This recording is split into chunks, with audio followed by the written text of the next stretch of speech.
Bonsoir à toutes et à tous, bienvenue dans cette nouvelle édition de Mercato News Live. Le Mercato entre dans ces 2 dernières semaines les plus folles et comme chaque jour, on fait le point ensemble sur tous les dossiers chauds du moment. Rodri, Enzo Fernandez, Pedro Neto, Luis Suarez, un feuilleton complet chez Paris et à Barcelone. Accrochez-vous, le programme est chargé. On commence tout de suite. On démarre avec un vrai coup de théâtre. Le gardien japonais du Parma, révélation de la Coupe du Monde avec le Japon, semblait à 2 doigts de s'engager avec le Paris Saint-Germain. Les documents avaient déjà commencé à circuler entre les 2 clubs. Mieux encore, Paris avait envoyé un jet privé à Parme vendredi matin pour rapatrier le portier dans la capitale française dès la nuit suivante. Le plan était limpide, visite médicale, signature du contrat, annonce officielle, présentation dans la foulée. L'objectif du PSG était clair, faire de Suzuki la doublure de confiance derrière Matvej Safonov, le gardien titulaire de Luis Enrique. Sauf que rien ne s'est passé comme prévu. Des tensions sont apparues entre l'entourage du joueur et la direction parisienne, autour notamment de demandes de commission jugées trop importantes côté agent. Résultat, alors que tout semblait acté, et malgré ce jet privé déjà en route, l'opération s'effondre purement et simplement. Le dossier Suzuki au PSG, c'est terminé. Mais la bonne nouvelle pour le joueur, c'est qu'un autre prétendant surgit immédiatement, Aston Villa. Le club anglais a pris contact avec Parme et a garanti au club italien qu'il était prêt à aligner les mêmes conditions financières que le PSG, à savoir environ 30 millions d'euros plus 5 millions de bonus. Aston Villa se dit également prêt à satisfaire les exigences personnelles du joueur. Le dossier est donc en train de basculer vers l'Angleterre avec une opération qui progresse rapidement dans ce sens. Toujours du côté parisien, mais avec de bonnes nouvelles cette fois. Le club de la capitale a officialisé la signature d'un nouveau joueur, arrivé avec un contrat de 5 saisons et le numéro 22 dans le dos. Une journée particulièrement chargée pour le PSG qui avait déjà ouvert son samedi avec l'arrivée de Ferran Torres avant de la refermer avec cette nouvelle signature. Un mot également sur la suite logique de ces arrivées, elle pourrait avoir un impact sur la situation d'un autre attaquant parisien, potentiellement poussé vers la sortie dans les dernières semaines du mercato, avec Barcelone évoqué comme piste de sortie possible. Direction la Catalogne maintenant, où plusieurs dossiers bougent en parallèle. Premier point, une discussion active est en cours entre l'entourage d'un défenseur convoité par le Barça et son club actuel en Arabie Saoudite, dans le but de trouver un accord sur une résiliation de contrat. Le joueur, qui n'a plus qu'une année de contrat, ne veut qu'une chose, rejoindre Barcelone. Les 2 parties discutent donc activement des modalités de cette rupture anticipée. Dès qu'un accord sera trouvé sur ce point, Barcelone sera en mesure de finaliser rapidement l'opération, tous les aspects contractuels étant déjà en grande partie réglés du côté du club catalan. Le début de semaine prochaine pourrait être décisif. En interne, l'optimisme est réel, même si rien n'est encore officiellement bouclé à ce stade. L'espoir côté Blaugrana est de voir ce dossier réglé dans les 48 prochaines heures, ce qui permettrait d'organiser rapidement l'arrivée du joueur en Catalogne pour ce qui serait son 3e passage au club, après un premier séjour, puis un prêt en janvier dernier. Barcelone continue également d'y croire fermement pour Rodri. Le club catalan a présenté une 3e proposition et les discussions restent actives avec Manchester City. Pour comprendre pourquoi ce dossier prend du temps, il faut comprendre qui est Rodri.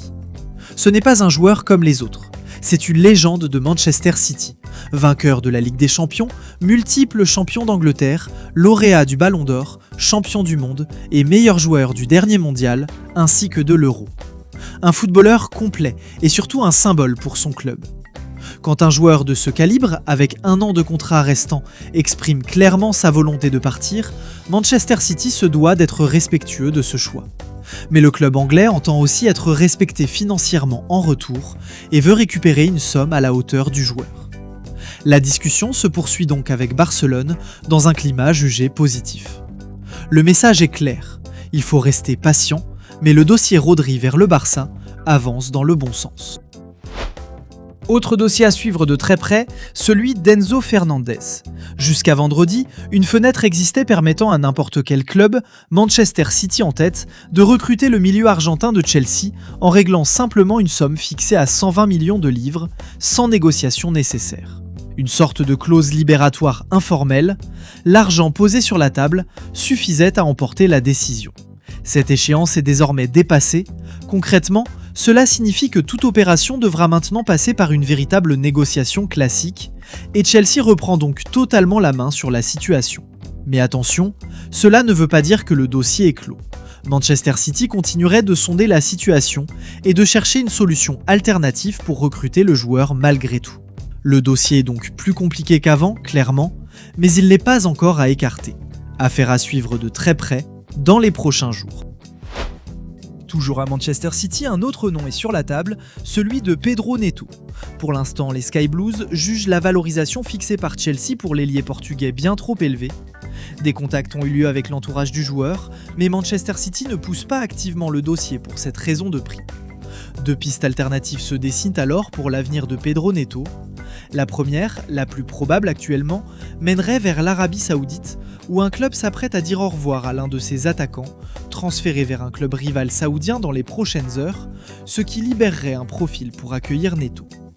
La seconde piste évoquée reste Tottenham, mais à Londres, la priorité va clairement à un autre schéma offensif, avec deux ailiers déjà identifiés en priorité et la recherche d'un numéro 9 en complément. Pedro Neto représenterait donc davantage une solution de secours en cas d'échec sur ces pistes prioritaires, plutôt qu'une cible numéro 1 pour les Spurs. On termine avec une clarification importante concernant Luis Suarez, l'attaquant colombien évoqué du côté de Barcelone. Oui, le Barça a bien pris des renseignements sur le joueur et a effectivement contacté son club actuel, le Sporting, pour évaluer le dossier.